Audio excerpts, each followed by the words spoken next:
Welcome to this 365 Freedom Strategy session.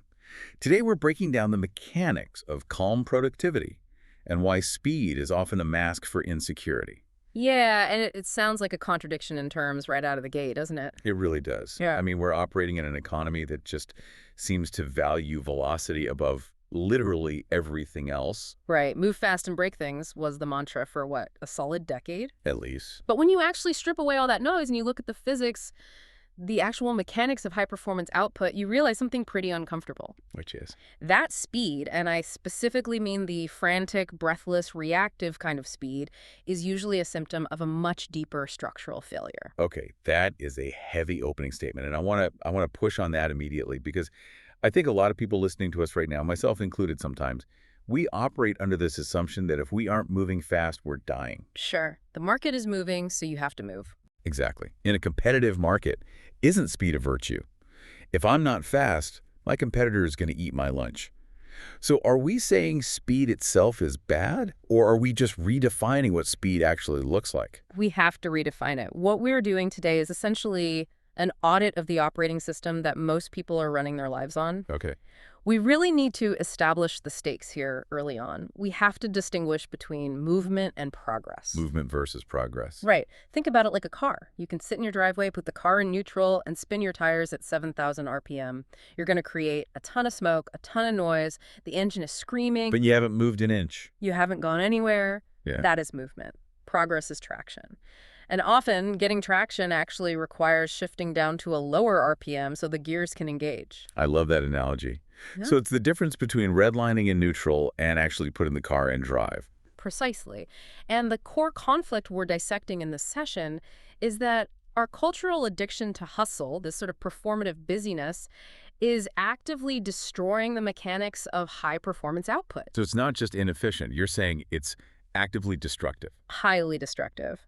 Today, we're going to be talking about two main concepts from our source material. First, the hurry tax, which is just a fascinating economic way to look at your energy expenditure. Yeah, that concept is brilliant. And second, the transition to what the material calls a low-velocity operating system. Now, low velocity sounds a lot like slow.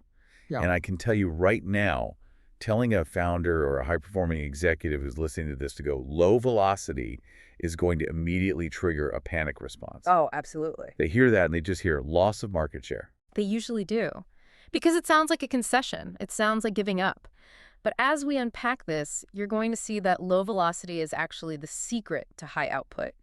It's about latency. It's about processing power. But, well, let's start with the psychology, because that's really where the blockage usually is. Right. Let's get into the psychology of speed versus clarity. The core thesis here centers on a very specific and honestly somewhat stinging quote from the source material.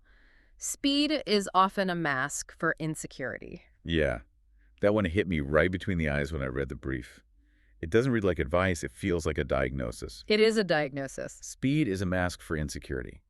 That is just not how we usually talk about speed in the business world. We talk about it as drive or hunger, ambition. Right, and it hurts to hear the opposite because for so many high achievers, speed is their armor. Okay, play the psychologist for a minute then. Deconstruct that for us. Why exactly does insecurity manifest as speed? Why are we all rushing? Well, think about the alternative. The source material points to a psychological root for all of this, which is the fear of stillness. The fear of stillness. Think about it. If you stop moving, if you stop answering emails for an hour, if you stop physically running from meeting to meeting, what happens? You have to sit with yourself. You have to sit with your work. Oh, wow. When you are frantic, when you're just rushing through the day, everything is a blur. You literally do not have the time to inspect the quality of your output. Because you're already on to the next thing. Exactly. You don't have time to question if you're even working on the right problem to begin with. You are just doing. But if you actually sit in stillness for a moment, you have to face the actual quality of what you are producing. That is a terrifying prospect for a lot of people. Yeah. Because if I sit there and really look at my strategy, I might realize it's completely flawed. Right. If I'm running fast, I can just blame the execution, or I can blame the market conditions. But if I'm still and the work isn't good, that's entirely on me. Exactly. Rushing creates this convenient blur that hides our own imperfections from ourselves. It's a self-protective mechanism. If I do a project super fast, I have a built-in excuse if it's not perfect, right? Oh, I just threw that together in 10 minutes. Or I was totally swamped today. I barely had time to look at it. Speed becomes this rug that we sweep all our insecurities under. It protects the ego from the very harsh reality that we might not actually be as effective as we think we are. So in this context, being busy isn't a state of work at all. It's an emotional shield. Correct. It's a defense mechanism against the anxiety of potential failure. Okay, if that's the disease, if speed is the mask, what is the face of actual true productivity? How does the source material define it? It provides a great counter-definition. True productivity is defined explicitly as the ability to move with unhurried clarity. Unhurried clarity. I want to parse that phrase for a second, because it doesn't say slowness. It specifically says unhurried. There's a really important nuance there. It's surgical. That's the best way to describe it. Think about a top-tier neurosurgeon in an operating room. Okay. Do you want them rushing? Do you want them acting frantic? Obviously not. No. You want them moving with absolute cold precision. Now, they might actually be completing the surgery quite quickly, but there is zero hurry in their motion. Every single movement is calculated and deliberate. The source creates this fascinating paradox for us. True productivity is the ability to get more done by doing less. Which completely flies in the face of the hustle culture narrative. The whole internet is screaming, get more done by doing more. Wake up at 4 a.m., drink more coffee, hack your sleep cycle. And that exact narrative is why hustle culture produces mass burnout, not actual breakthroughs. We have to look at the illusion of efficiency here. There's a specific question posed in the material that I think you, the listener, need to ask yourself right now. Be honest with yourself. Are you actually making progress, or are you just moving your mouse fast? Oh, man. That is a visual that stings. We have all been there. You're sitting at the desk, 10 different windows are popping open and closing. You're alt-tabbing like crazy. You're clicking. You're refreshing the analytics dashboard. But are you building anything? Right. Are you actually doing the work? It's about the dopamine hit. This breaks down the actual neurochemistry of the hustle. When you are busy, when you are moving that mouse fast and clearing notifications, your brain gives you a little hit of dopamine. It feels good. It feels like achievement. It feels like you are winning the day, but it is a cheap high. It is immediate gratification versus the delayed gratification of actual meaningful impact. It's the difference between snacking on candy all day versus cooking and eating a nutritious meal. That makes perfect sense. The candy keeps your blood sugar spiking so you feel energized for 20 minutes. But ultimately, you're malnourished. And then you crash. And you crash hard. The source material attacks this badge of honor myth head on. It explicitly states, busy is not a badge of honor. We absolutely have to stop wearing our exhaustion like a medal. You see this in corporate environments constantly. Oh, all the time. How are you? Oh, I'm slammed. I'm buried. I haven't slept in 2 days. People brag about it. It's a status symbol. If you aren't stressed out of your mind, people assume you aren't important enough. But the source completely flips that script. It says if you are constantly rushing, the diagnosis is not that you are highly important. The diagnosis is that you are not in control of your day. Wow. That is the hard pill to swallow for a lot of operators. Reframing stress is critical to this whole session. The argument is that stress is not a sign of importance. It is a sign of poor strategy. That is a brutal reframe. So if I'm stressed, it's not because my job is inherently so incredibly hard. It's because my strategy for doing it is bad. Or your execution of that strategy is totally chaotic. You are leaking energy everywhere because you lack that unhurried clarity. You are reacting to the world instead of forcing the world to react to you. This transitions us perfectly into segment 2. Because this behavior doesn't just result in feeling stressed. There are serious economic consequences to this. This isn't just about feeling calm and centered. This is about your bottom line. Absolutely. Let's talk about the hurry tax. This concept in the source material really struck me because it puts a tangible, measurable cost on this chaotic behavior. It frames it in a way that, say, a CFO would immediately understand. The hurry tax is a tax levied on every single action you take when you operate in a state of rush. And the source introduces this through a case study of a founder. And I have to say, this profile is incredibly common. I see it in my consulting work all the time. Let's break down that founder profile for the listener. Yeah. Because a lot of people are going to recognize themselves here. This founder was hitting a massive wall with his output. He was working maximum hours, literally pushing the absolute limits of the clock. But the needle movers, the critical metrics of the business that actually generate revenue, they weren't budging. He was spinning his wheels, the classic treadmill scenario, Lots and lots of running, but no destination reached. The source describes his daily cycle as being trapped in reactionary work. Walk us through what that morning actually looks like for him, because I think a lot of us drift into this exact pattern without even realizing it. It is the standard operating procedure for the anxious operator. He wakes up, and the very first thing he does, before his brain is even fully oxygenated, before his eyes are fully adjusted to the light, is he checks his phone. The digital pacifier. Exactly. He's looking for that dopamine hit, or conversely, he's looking for the threat. Is there a fire to put out? Did a client email angrily at 3 a.m.? Before his feet even hit the floor, he is already ingesting demands, problems, and other people's priorities. He immediately starts his sprint. Right out of bed, he's answering complex emails from his pillow, he's firing off Slack messages while he's brushing his teeth. In his head, he feels hyperproductive, right? He feels like he's really on it. He feels busy, but functionally, he is playing defense from the literal second he wakes up. And the cost analysis the source provides on this behavior is just brutal.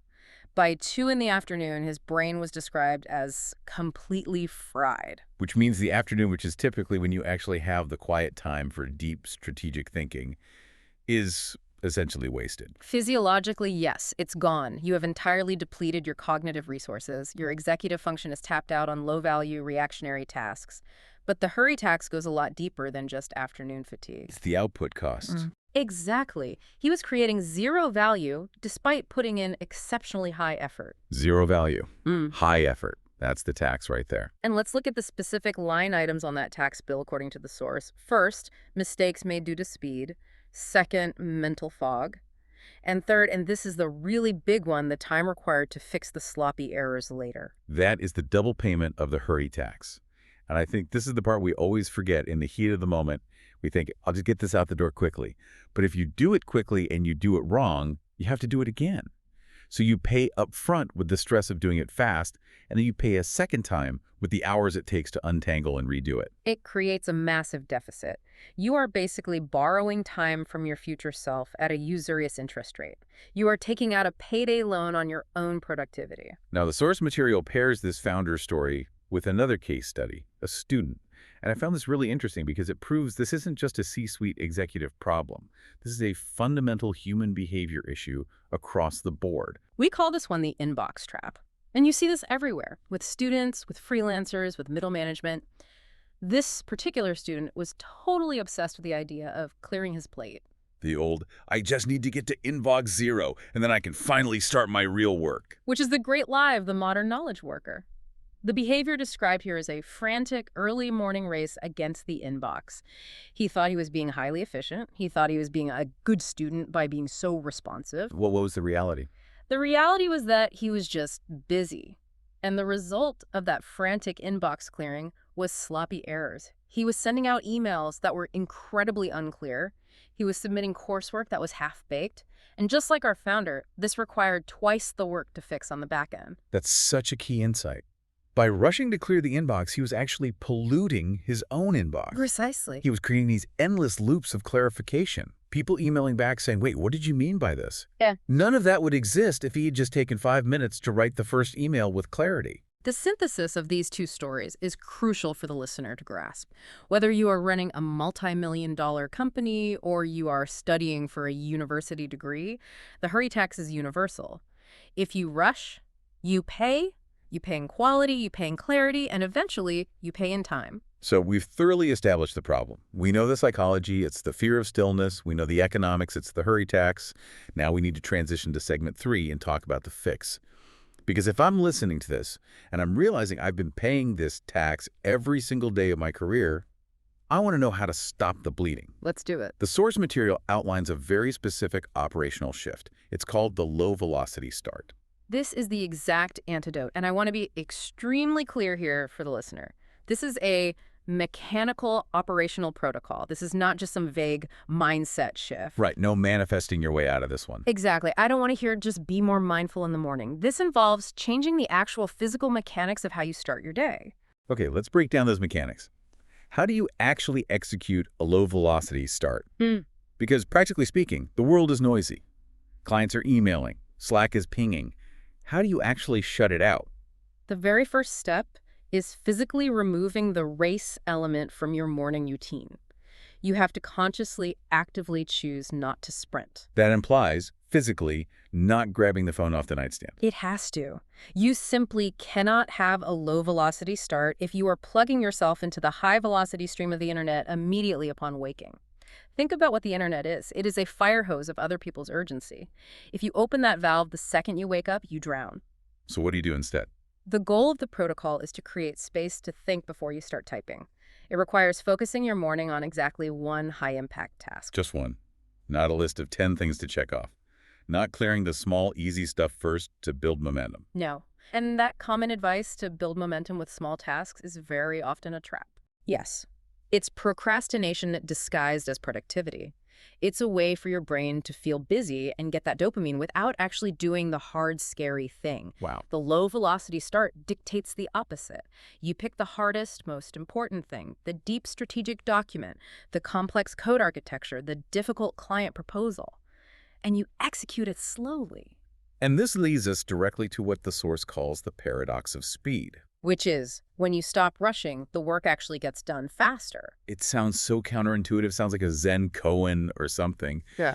But the results documented in the source material are hard, concrete data points. Let's look at that data. Remember the student we just mentioned, the one trapped in his inbox? Yeah. Once he switched to this specific protocol, meaning he blocked his inbox entirely in the morning and focused only on his one big assignment, he finished his primary objective for the whole day by noon. By noon. So he freed up the entire second half of his day. Entirely. And critically, he did it without the usual mental fatigue. He wasn't burned out by 2 p.m. because he hadn't spent 6 hours fighting tiny fires. He spent 4 solid hours doing deep, meaningful work. And what about the founder? Did it work for him? The founder saw an even more dramatic shift. He started producing more actual value in 3 hours of unhurried clarity than he used to produce in 8 hours of his typical hustle. That is a staggering efficiency gain. Producing more in 3 hours than in 8. That is almost a 3x multiplier on his daily output. Because it prioritizes clarity over speed. This is exactly why the highest level winners in any industry, the people who sustain massive success over decades, not just a couple of lucky years, they prioritize clarity every single time. They understand that speed without direction is just noise. It's just spinning the tires? Exactly. Transitioning from a model based on racing to a model based on steady, unhurried clarity isn't just about preserving your mental health or feeling better. It's about effective yield. It's about yield. That is a fantastic way to put it. You're getting way more juice out of the orange. And you aren't destroying the orange press in the process.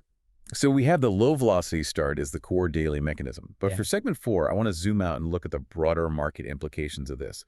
The source analyzes precision as the competitive advantage. Because I can hear the skeptics in our audience right now. They're thinking, sure, this sounds great for a college student, but I have vicious competitors breathing down my neck. This is exactly where we move from personal, individual productivity to actual market dominance. The source provides us with a fundamental principle here. The world rewards fast, but the bank rewards correct. The bank rewards correct. That is a very powerful statement. Can we unpack the mechanics of that? The world meaning social media, maybe your immediate boss, the general culture of your industry, they will pat you on the back for being fast. Wow, you responded to that email in 2 minutes. Great job. Right, you get the social reward. But the bank, the actual economic outcome of your business, only cares if the decision you made was right. If you launch a new software feature super fast to beat a competitor, but it completely breaks your user database, you lose money. If you sign a massive contract incredibly fast, but you miss a critical liability clause, you could lose the entire company. So the reward for speed is purely social and temporary, but the reward for correctness is financial and lasting. Exactly. We really have to look at the market analysis the source provides here. Picture your competitors right now. They are frantic. They are distracted. They are checking their phones every 30 seconds. They are operating in a state of continuous partial attention. They're paying the hurry tax. Every day. Now contrast that with the operator who moves with unhurried clarity. That operator is highly dangerous. Dangerous in what specific way? Dangerous to the competition, because they are the ones who actually finish the job and finish it right. Calm productivity is framed in the source material as the ultimate competitive advantage. Give me a visual for that. Think about a highly trained sniper versus an amateur with a machine gun who's just spraying bullets while running sideways. The guy with the machine gun makes a ton of noise. He looks very scary and very busy. He's expending massive amounts of energy. But the sniper only needs one shot. Right, because the sniper is still, they calculate the wind, the distance, they breathe, and they execute. While everyone else in your industry is drowning in the noise of their own machine guns, if you can just hold your ground, keep your pulse rate down, and execute with precision, you win by default. You become the only adult in the room. The source has a great axiom for this exact concept. One move made with absolute clarity is worth 10 moves made in a panic. Apply that to any field. Think about it in a tense business negotiation. One well-placed, thoughtful question delivered calmly is worth 10 minutes of frantic, defensive arguing. Or apply it to engineering. Exactly. One elegant, well-thought-out architecture decision on Monday is worth 10,000 lines of spaghetti code that your team has to frantically refactor next month. So the overarching strategy here is to actively stop trying to win the sprint and start trying to win the game of precision. Precision beats power. Calm beats chaos. And this isn't just a catchy motivational slogan. It is a tactical market reality. Because think about what happens when you rush. What do you miss? The source tells us explicitly. When you rush, you miss the nuances. You miss the errors. And crucially, you miss the shortcuts. You miss the shortcuts. Yeah. That's the irony that I love the most in this whole document. By rushing, you actually miss the faster way to do things. Because you are too busy running to stop and look at the map. You are hacking your way through the dense jungle with a machete. You're sweating, you're bleeding, and you're thinking, wow, I'm working so hard. Look at my hustle. Meanwhile, the person with unhurried clarity. The person with clarity is casually walking on the paved road just 10 feet to your left. You just couldn't see the road because you were moving too fast to look up from the bushes. That is the ultimate tragedy of the hurry tax. You are literally working harder to achieve significantly less. And you feel noble while you're doing it. That's the real trap. You feel like a martyr for the cause of your business, but objectively, you're just being inefficient. So let's get into the final segment. Segment 5, implementation and the unhurried build. Because theory is great, but how do we actually install this operating system into our daily lives? The source acknowledges there's a massive barrier to entry here, and that barrier is fear. It is the deepest fear for any entrepreneur or ambitious professional, the fear of getting overtaken. If I intentionally slow down my RPMs, the guy behind me is going to hit the gas and pass me. It feels viscerally wrong. It feels like if you take your foot off the gas even a little bit, you lose all your momentum. And in modern business, momentum feels like everything. But the counter-argument presented in the material is absolute. It states that the reality of the market is that the person moving with clarity always overtakes the person moving with haste. Always. That seems like a very bold, almost absolute claim. It is absolute, because the person moving with haste eventually trips. It is physically and statistically inevitable. They burn out. Or they make the fatal strategic mistake. They get hit with a lawsuit because they didn't read the contract.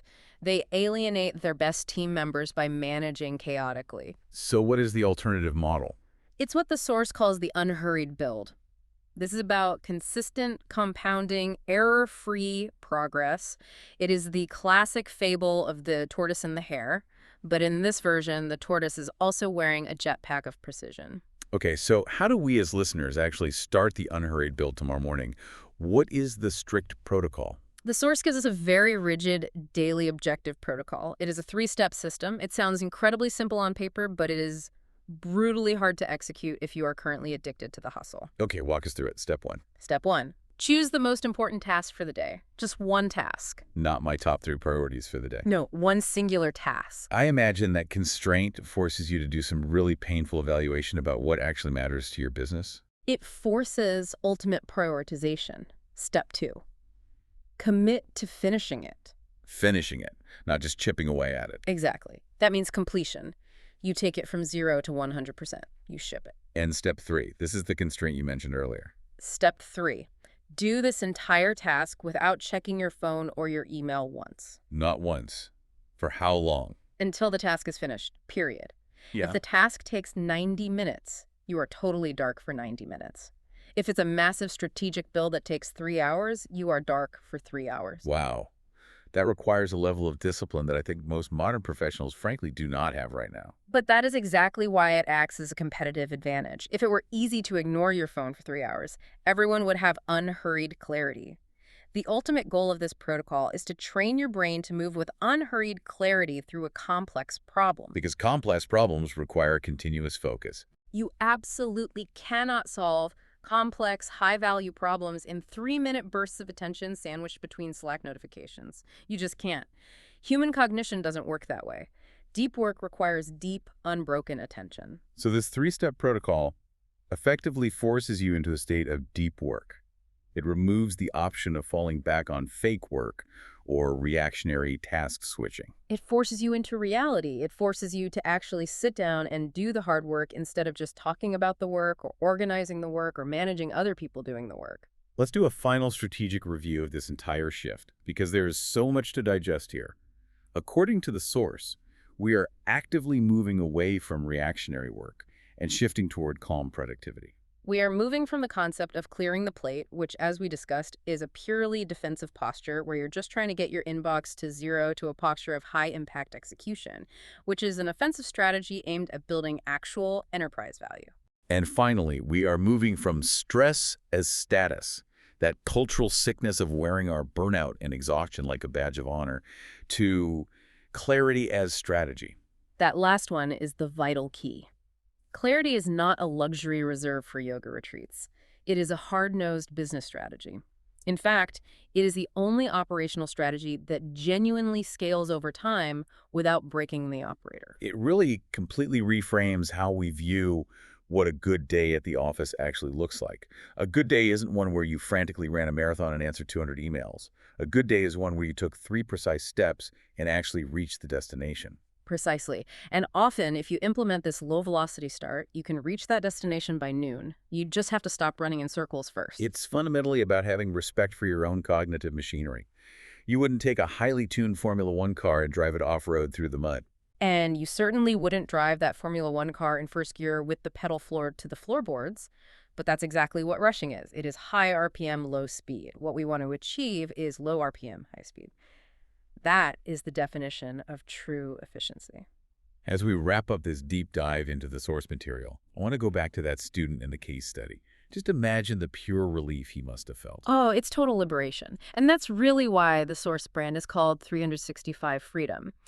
The freedom they are talking about isn't just financial freedom down the road. It is immediate mental freedom. It is the freedom from the daily tyranny of the urgent. The moment you realize that. Right, when you realize you do not have to rush to win, and that, in fact, rushing is actively causing you to lose the psychological weight that comes off your shoulders is just immense. And the founder. Yeah. The guy who was totally fried by 2 p.m. every day. He got his entire life back. He got his brain back. He was able to think again. And crucially, his business grew. That's the ultimate punchline of the case study.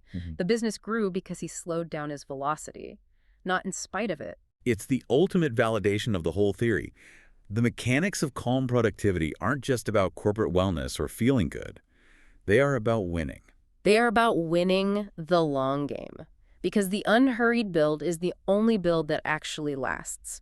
Before we close out, I want to leave you, the listener, with one final thought to mull over. We've talked entirely about your personal operating system today.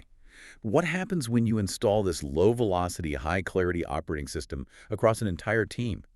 What happens when a culture of 50 or 500 people stops rushing and starts executing with precision?